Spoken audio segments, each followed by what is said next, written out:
Hello. అయ్యా చెప్పండి చెప్పండి. అది ఆంధ్రక్రైస్తవ కీర్తనల్లోనే సకలేంద్రియములారా చాలా మీ పని అవును అవును. ఇక నిన్ను విడిచి అంటే అసలు నాకు అర్థం కాలేదు గారు అసలు ఆ పాట. ఇప్పుడు ఇంద్రియములు అంటే అవయవాలు అని కూడా ఒక అర్థం ఉంది. ఇంద్రియము అంటే అవయవములు, జ్ఞానేంద్రియములు అంటే జ్ఞానమునిచ్చే అవయవాలు, కర్మేంద్రియాలంటే పనులు చేయడానికి ఉపయోగపడే అవయవాలు, కాళ్ళు చేతులు ఇట్లాంటివి. కళ్ళు నాలుక ముక్కివి జ్ఞానేంద్రియాలు. జ్ఞానేంద్రియాలు అంటే అన్ని విధాల అవయవాలు. వృద్ధాప్యం వచ్చినప్పుడు ఏది సరిగ్గా పనిచేయదు. కళ్ళు ఉంటాయి కానీ దృష్టి తగ్గిపోతుంది, చెవులు ఉంటాయి కానీ సరిగా వినికిడి తగ్గిపోతుంది, సరిగా వినిపించదు. అలాగే మరి స్పర్శ జ్ఞానం కూడా చర్మం మొద్దుబారి కొంచెం తగ్గిపోతుంది. కనుక అట్లా సకలేంద్రియములారా అంటే అటు జ్ఞానేంద్రియాలు పంచ కర్మేంద్రియాలు పనిచేయలేని పరిస్థితికి చేరుకున్నాయి.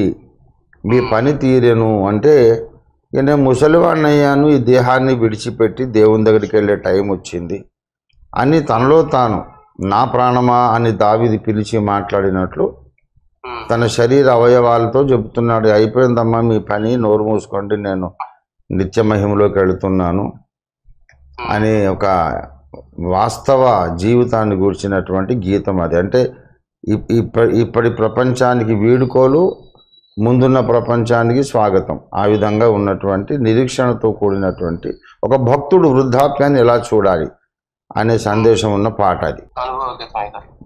అనుభవ గీతం చాలా. అవన్నీ అసలు ఒక్కొక్క పాట ఒక్కొక్క కళాఖండము, ఒక్కొక్క పాట ఒక్కొక్క ఉద్గ్రంథం రాయవలసినంత మ్యాటర్ ఉన్నటువంటి పాటలు ఆంధ్రక్రైస్తవ కీర్తనలు. మీరు చెప్పినప్పుడే వాటిని పరిశీలిస్తాం అయ్యారు, అందుకే మా హృదయం ఆనందం పొంగిపోతుంది అన్నమాట. చాలా సంతోషం నాయన. మీరు ఆంధ్రక్రైస్తవ కీర్తనల బుక్ ఉందా మీ దగ్గర?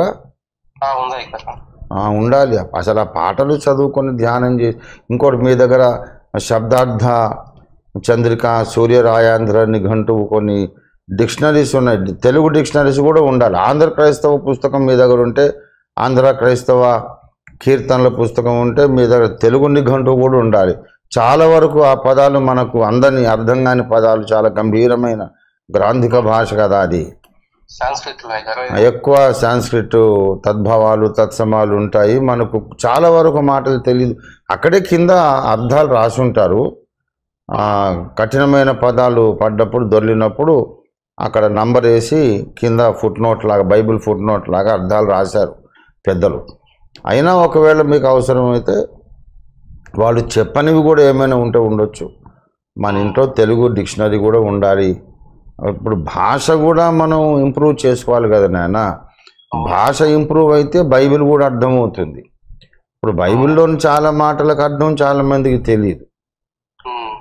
కనుక భాషను, మన భక్తిని, ప్రార్థనను అన్నిటినీ ఇంప్రూవ్ చేసుకోవాలి. రైట్. God bless you. చాలా మంచి విధానం చెప్పారు. God bless you. Okay brother, right.